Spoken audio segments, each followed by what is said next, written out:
Welcome to plug in journeys. ఈరోజు నా Ola స్కూటర్ని review ఇస్తున్నాను. అరౌండ్ 2.5 years అవుతుంది పర్చేస్ చేసి. జూన్ 2023 అరౌండ్ 28,000 కిలోమీటర్స్ తిరిగాను ఈ వెహికల్ మీద. ఇది నా మెయిన్ వెహికల్. ఈ 2.5 yearsలో నేను బోత్ విలేజ్ అండ్ సిటీలో ఈ వెహికల్ని వాడాను. పర్ మంత్కి అరౌండ్ 2,000+ కిలోమీటర్స్ అండ్ ప్రజెంట్ ఇప్పుడైతే 600 to 800 కిలోమీటర్స్ అబవ్ అవుతుంది. ఈరోజు లాంగ్ టర్మ్ రివ్యూలో ఓలా సర్వీస్, మెయింటెనెన్స్ అండ్ ఇప్పుడు దాకా నాకైన ఖర్చులు ఈ స్కూటర్ మీద అంతా ఎక్స్ప్లెయిన్ చేస్తాను. ఈరోజు లాంగ్ టర్మ్ రివ్యూలో move S5 and Ola electric app review కూడా ఇస్తాను. ఇదిగోండి, ఇది నా ఓలా స్కూటర్. పర్ఫెక్ట్ మెయింటెనెన్స్లో ఉంది. నేను నా స్కూటర్ని అపార్ట్మెంట్లో పార్కింగ్లో ఛార్జ్ చేస్తాను. మీటర్ నుంచి వైర్ వేయించుకున్నాము. ఓవర్ నైట్ ఛార్జ్ చేస్తే సరిపోతుంది. ఆఫ్టర్ 28,000 కిలోమీటర్స్ నాకు తేలిగ్గా 125 or 130 కిలోమీటర్స్ వస్తుంది పర్ ఛార్జ్కి. ఈ స్కూటర్లో 4 kW బ్యాటరీ వస్తుంది, అంటే 4 యూనిట్స్ ఖర్చు అవుతుంది పర్ ఛార్జ్కి. పర్ యూనిట్ 7 రూపీస్ వేసుకున్నా సరే 28 రూపీస్ అవుతుంది పర్ ఛార్జ్కి. ఓలా ఎలక్ట్రిక్ యాప్లో అరౌండ్ 65,000+ సేవ్ అయినట్టుగా చూపిస్తుంది. యాక్చువల్లీ 125cc ఏదైనా పెట్రోల్ వెహికల్తో కంపేర్ చేసుకుంటే తేలిగ్గా 80,000 పైనే మెయింటెనెన్స్ కానీ ఖర్చు కానీ సేవ్ అయి ఉంటాయి. ఇంట్లోనే ఛార్జ్ చేసుకోవటం వల్ల చాలా తక్కువకి అయిపోతుంది.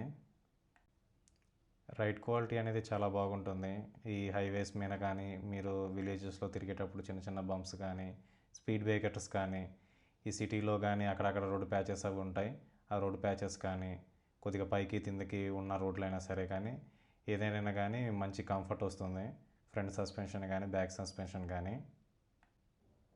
మీరేమైనా సెంటర్ స్టాండ్ కనుక ఇన్స్టాల్ చేసుకుంటే మాత్రం స్పీడ్ బ్రేకర్ వచ్చినప్పుడు కొంచెం ఎడిషనల్గా స్లో అవ్వాల్సి ఉంటుంది తగలకుండా. మిగతా టైంలో ఈజీగా వెళ్ళిపోతుంది. 99%, అరౌండ్ 98% నార్మల్ మూడ్లోనే వెళ్ళిపోతుంది బైక్లు. స్పోర్ట్స్ మూడ్ కానీ, హైపర్ మూడ్ కానీ అవసరం ఉండదు. ఓన్లీ ఎప్పుడైనా ఒక ఇద్దరం వెళ్తున్నప్పుడు కానీ, లేదా ఒకరు వెళ్తున్నప్పుడు కానీ, మరీ ఎక్స్ట్రీమ్ ఒక మౌంటైన్ ఎక్కే టైప్లో కనుక ఉంటే తప్పితే ఎక్కడ వేరే మూడ్స్కి షిఫ్ట్ అవ్వాల్సిన అవసరం ఉండదు. ఒకవేళ షిఫ్ట్ అయినా సరే వెంటనే ఏదో ఒక వెహికల్ వస్తుంది, స్లో అవ్వాల్సి ఉంటుంది. ఈవెన్ మనం హైపర్ మూడ్ అది టెస్ట్ చేయడానికి అది వెళ్ళి హైపర్ మూడ్లో మనం 100+ వెళ్తున్నా సరే వెహికల్ చాలా స్టేబుల్గా ఉంటుంది. అది సిమెంట్ రోడ్ అయినా కానీ, తార్ రోడ్ అయినా కానీ, లేకపోతే మట్టి రోడ్ అయినా కానీ ఎక్స్ట్రీమ్గా డ్యామేజ్ అయిపోకుండా ఉంటే మాత్రం రైడ్ మాత్రం చాలా కంఫర్టబుల్గా ఉంటుంది మిగతా అన్ని వెహికల్స్ లాగా.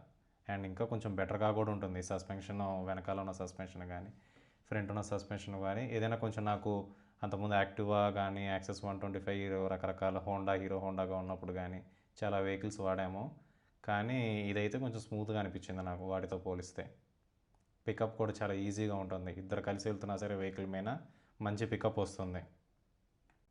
నాకు ఈ స్కూటర్లో మెయిన్గా ఇష్టం ఉన్న ఫీచర్స్ ఏంటంటే మ్యాప్స్, ఇన్బుల్ట్ మ్యాప్స్ ఒకటి.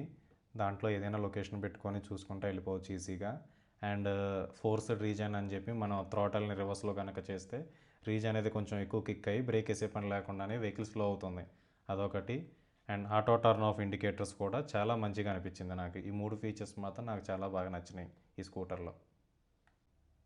అండ్ నాదైతే Gen 1 S1 Pro. Gen 1 S1 Proలో అయితే బెల్ట్తో వస్తుంది, ఇప్పుడు వచ్చే స్కూటర్కి చైన్తో వస్తుంది. అండ్ Gen 1 స్కూటర్ వచ్చేసరికి నాది సర్వీస్లో నాకు ఎటువంటి సర్వీస్ అవసరం లేదు. ఇప్పుడు దాకా నేను పెద్దగా సర్వీస్ చేయించింది కూడా ఏం లేదు నా వెహికల్కి. బ్రేక్ ప్యాడ్స్ ఒకసారి మార్పించాను, అది కూడా ఓలా కేర్ ప్లస్ అయిపోతుందని. అరౌండ్ 18,000 కిలోమీటర్స్ అలా తిరిగిన తర్వాత రేర్ వీల్ యొక్క టైర్ మార్చాను. ఆఫ్టర్ 28,000 కిలోమీటర్స్ కూడా ఫ్రంట్ వీల్ టైర్ బాగానే ఉంది. స్టోరేజ్ స్పేస్ కూడా బాగుంటుంది వెహికల్లో. మీరు దాదాపు ఒక పెద్ద బ్యాగ్ సామాన్ మొత్తం పెట్టేయచ్చు. ఏదైనా షాపింగ్కి, అది డిమార్ట్ కానీ, నియర్ బై ఇంటికాడికి వెళ్తే ఇబ్బంది ఉండదు. అలాగే మీరు ఏమైనా సిటీలో కొంచెం దూరంగా వెళ్ళి ఏదైనా వాకింగ్ అది ఈవినింగ్ చేద్దాము, కొద్దిగా పొల్యూషన్ దూరంగా అనుకుంటే మీరు అలా వెళ్ళినప్పుడు కూడా మీ ఛార్జర్ కానీ, హెల్మెట్ కానీ 2 ఒకే దాంట్లో పడతాయి. బయట ఏం పెట్టాల్సిన అవసరం ఉండదు. చాలా కంఫర్టబుల్గా ఉంటుంది. సర్వీస్ కనుక చూసుకుంటే నాకైతే పెద్ద సమస్యగా ఏం అనిపించలేదు. జస్ట్ ఒక్కసారి అయితే లోపల స్టీరింగ్ కాడ ఉండే వైర్ మాత్రం ఒకటి డిస్ప్లే అను మెయిన్ బోర్డుకి కనెక్ట్ అయ్యే వైర్ మాత్రం హ్యాండిల్ బార్ కాడ కొంచెం ఒత్తుకొని డ్యామేజ్ అయితే ఆ వైర్ వాళ్ళు 6 daysలో మార్చారు. మనకి రైట్ హ్యాండ్లో ఉండే మెయిన్ కీప్యాడ్ మాత్రం నాది డ్యామేజ్ అయింది. అది సమ్హౌ వర్క్ చేయలేదు. అది బ్రేక్ ప్యాడ్స్ రీప్లేస్ చేయడానికి వెళ్ళిన రోజు ఎట్ ఏ టైం అదే రోజున రీప్లేస్ చేసేసారు. నాకు ఈ మూడైతే రిపేర్స్ వచ్చాయి. బ్రేక్ ప్యాడ్ ఏమో కేర్ ప్లస్ ప్లాన్లో అయిపోయినాయి. Display connection wire and keypad వారంటీలో కవర్ అయిపోయినాయి. నేను విలేజ్లో అయితే చాలా రఫ్ అండ్ టఫ్గా వాడాను. జెన్యూన్ చెప్తున్నా, 95% డ్యామేజ్ అయిన రోడ్లలో కూడా ఎక్కువగా తిరిగాను. దానివల్ల ఫ్రంట్ డోమ్ ఒకటి, లోపల క్లిప్పింగ్స్ అవి డ్యామేజ్ అయినాయి. దానికోసం ఒక 1800 ఖర్చు పెట్టేసేసి అది మార్పించుకున్నాను నేను. That's it. ఒక రీప్లేస్మెంట్ ఒకటి మాత్రమే నాకు పాకెట్లో మనీ ఖర్చు అయింది. ఇప్పటిదాకైతే నాకు ఇంకా వేరే ఇష్యూస్ ఏం రాలేదు. మనకి పల్లెటూరుల్లో వాగులవి కూడా వస్తాయి కదా, ఆ వాగులవి కూడా పెద్ద పెద్దవి దాటాను. వాటర్ వల్ల ఎటువంటి ఇష్యూస్ రాలేదు నాకు. రైన్లో దగ్గరగా 2 రోజులు తడిచిన రోజులు ఉన్నాయి. బయట పెడితే వానలో రాత్రిలా తడిచిన రోజులు కూడా ఉన్నాయి. ఎటువంటి ఇష్యూస్ రాలేదు. మనకి స్కూటర్లో వెకేషన్ మోడ్ అని వస్తుంది, అది బాగా హెల్ప్ఫుల్గా ఉంది. విలేజ్ నుంచి సిటీ గట్రా షిఫ్ట్ అయ్యేటప్పుడు అరౌండ్ 3 months దాకా వెకేషన్ మోడ్లోనే ఉంది. తర్వాత కూడా ఎటువంటి ఇష్యూస్ ఏం రాలేదు మాకు. ప్రజెంట్ బాగానే వాడుతున్నాం.